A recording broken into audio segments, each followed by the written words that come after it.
Hey guys, it's Brandon from Brandon's Baseball Cards. Today I'm going to be discussing a pretty cool topic that I've talked about a little bit on my channel, and that's finding uh, so-called hidden gems in the wild. So when we can find a pack that has a star card showing where it may not always be obvious that there's a star card showing. This is especially the case, as you can imagine, with wax packs, right? Because cello packs and rack packs are different because you could see the top card or the bottom card or both. Um, Wax packs are a little bit different, right? Sometimes it's difficult to tell who's showing on the top of a pack, as well as it can be difficult to show who's or difficult to determine who's on the back of a pack. But I wanted to give an example of a pack that I actually won this morning in an eBay auction. Now, this is an example of really having to do a little bit of detective work, but it's kind of a fun thing to do if you're looking for star packs that others may not realize. They may not understand what they're looking at, right? So you can get maybe some good deals. And so this is as an example of this. This is a 1981 O-Pee-Chee wax pack that, like I said, I won this morning at auction. And beautiful design, similar to 81 Tops, right? But there's this O-Pee-Chee logo, and there's the Blue Jays or Expos poster ad down here.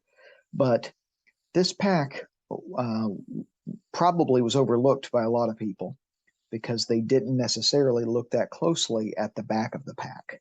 Okay, this is obviously the front. The back is here, and you could see up here that there's some letters up here, and we may be able to assess who is showing on the back of the pack, right? Because we could see a green border, so we know that it's a green border card, and we can also tell up here that this is an all-star card from 81 O-Pee-Chee because they put an all-star banner at the top in a manner similar to 81 Tops. So there are clues as to who this could be, right? And if this is just the same image, but I circled two areas that I focused on in particular, beyond the green border that we see here, right? This is the all-star part that I referenced, right? This is an all-star banner, and there's this little white slither right here that's right on the green and white border. There's this little spot right here. Those two spots are really all you need if you're able to go through and look at some 81 O-Pee-Chee cards. You can identify what card is showing here, right? The fact that there's a green all-star banner, whatever you want to call it, up top right away makes eliminates a lot of possible cards that this could be, right? But then we also have, in addition, we have this green border, and we have this little identifiable spot on the card, this little white slither. And I was able to deduce based on this, and the seller did not disclose that this was a star pack, but I was able to disclose that this pack was in fact showing Mike Schmidt on the back. And you can see here exactly what I'm talking about.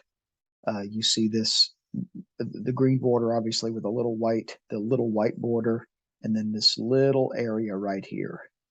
That's exactly what we see right here, right? And of course, the green up top, the green all-star logo up top, the Schmidt, of course, has that. So this morning, I won an 81 O-Pee-Chee pack that has Mike Schmidt showing on the back. And that's the type of detective work you can do if you're trying to find star packs on eBay or star packs even at card shows. You know, if there's some identifiable characteristic, something you can that will help you figure out what card is on the back.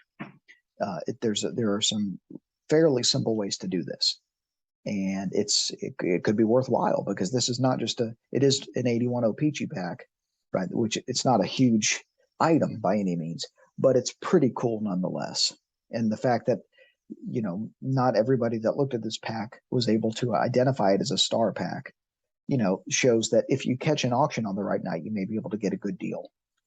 So just a tip And I'm really excited about this pack. It's shipping from Canada, so it's going to be a little while before it gets here. But just wanted to share that with you guys, and hope this is useful if you collect unopened, and or if not, I hope it was just interesting to learn about, and hope you all have a great rest of your week. I will be back with an episode of the Collecting Vintage Unopened podcast very soon, so be on the lookout for that. Keep collecting vintage unopened baseball, everybody.